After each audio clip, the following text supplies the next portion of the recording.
Hi, I'm Jeff Hampton with the Hampton Law Firm. Welcome to my YouTube channel. Today I want to talk to you about the subject, jury trial or bench trial? What is the difference? What makes sense? By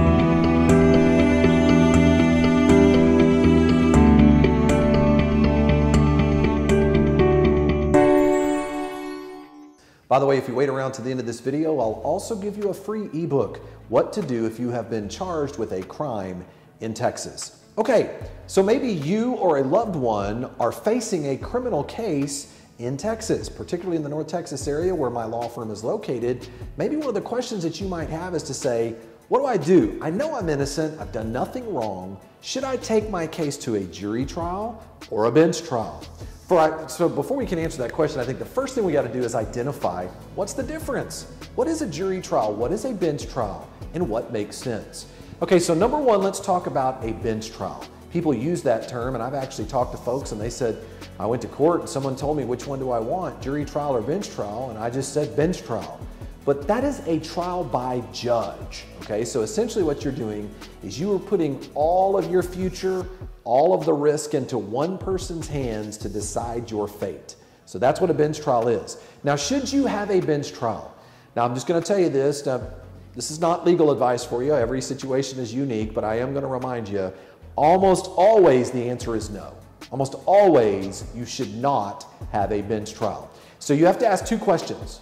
Number one, when you start asking, should I have a bench trial or not? Number one, should you go to the judge for guilt, innocence? Because here's the thing, their trials, criminal trials are broken up into two parts. They're called bifurcated. So that means you have the first part is, are you guilty or innocent? The second part is, what should the punishment be? What should it be if it ever gets that far, okay? So the first question is guilt, innocence. I want to remind you about something. You're putting your fate in one person's hands. Now in Texas, that person's hands happens to be an elected official that is being graded, just being frank with you, many times they are being graded for their re-election about how hard they are on crime, or at least perceived to be.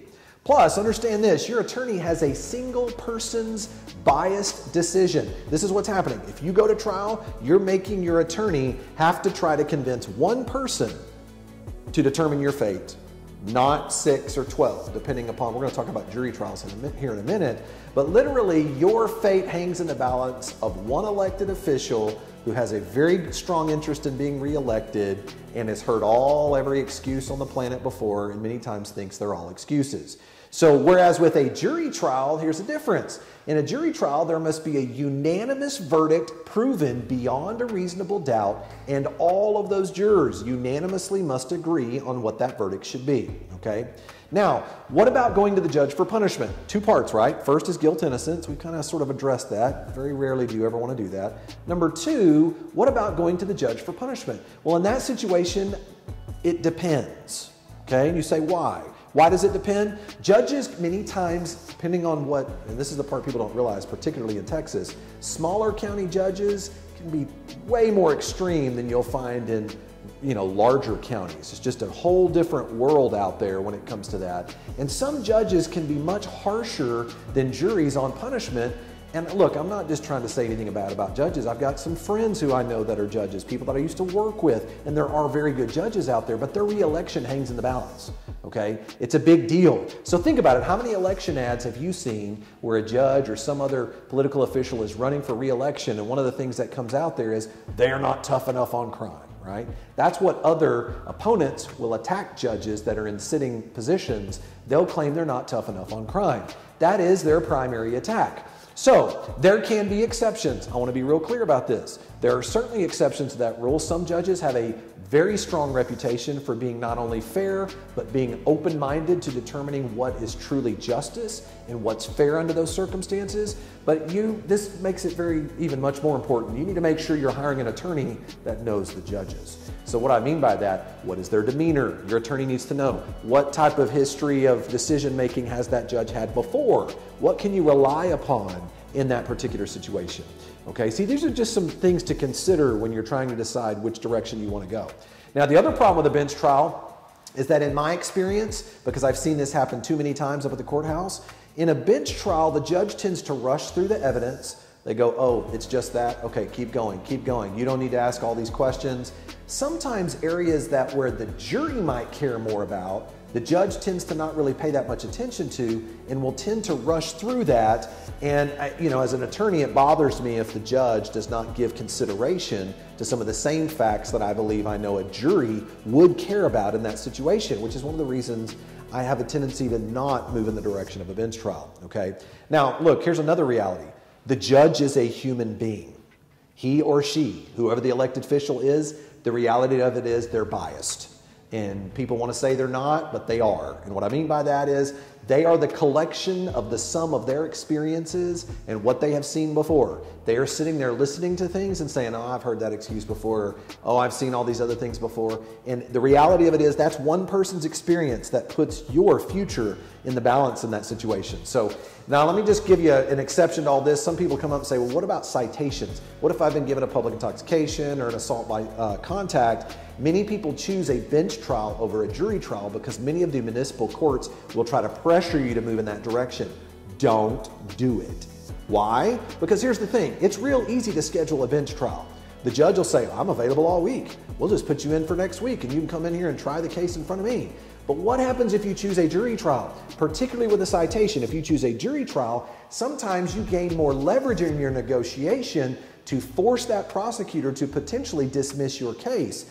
It takes longer to get a potential jury to get in. You got to have jury selection. There's more work that has to get into it. I know as a former prosecutor, these are some of the things that have to be done, okay? So that's real important to understand that. So now, that's bench trial. Let's talk about jury trial. What about jury trial?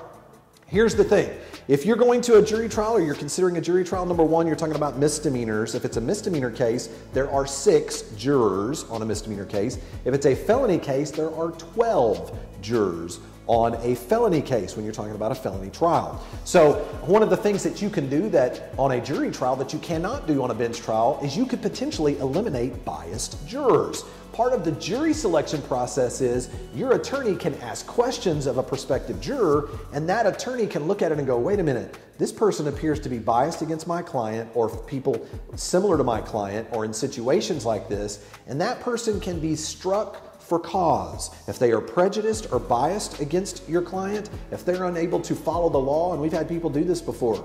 We've had people on DWI cases in a jury trial where they'll say, if your client didn't give a blood test or your client didn't give a breath test, I'm just gonna have to find them guilty. Or other situations that would come up. If they didn't answer the detective's questions, I would hold it against them. That is against the law. Those people can be struck for cause and removed from that jury pool so that you are not prejudiced during your trial, okay? So your criminal lawyer has the ability to do that. They don't have the ability to do that with a judge. That option is not available to them. So here's the other thing. Remember, and this is the part that I think is one of the most important. The state of Texas, or the government, has the burden to prove the case against you beyond a reasonable doubt. Now, that burden exists with the judge as well in a bench trial, but here's the difference. Particularly in a felony case or even a misdemeanor case. Imagine having 6 people that have to deliberate over that, or having 12 people that have to deliberate over that, as opposed to 1. Okay? So what happens if you go to trial and your attorney is able to establish reasonable doubt for just 1 juror? Well, in that situation, you now have a hung jury. They cannot convict you if 1 person has reasonable doubt about what happened. And so in that situation, you give yourself the opportunity that without that unanimous verdict, you are not going to be found guilty, all right? Now listen, these are just a few of the ideas that I want you to be thinking about. People don't understand what the difference is between a jury trial and a bench trial. I hope this has been helpful for you today. I promised you if you waited around to the end of this video, I'd give you a free ebook, What to Do If You Have Been Charged with a Crime in Texas. Click through down to the link below. I'll be happy to provide you that free ebook. I want to thank you for joining us here today. Subscribe to our YouTube channel. We'll see you on our next videos.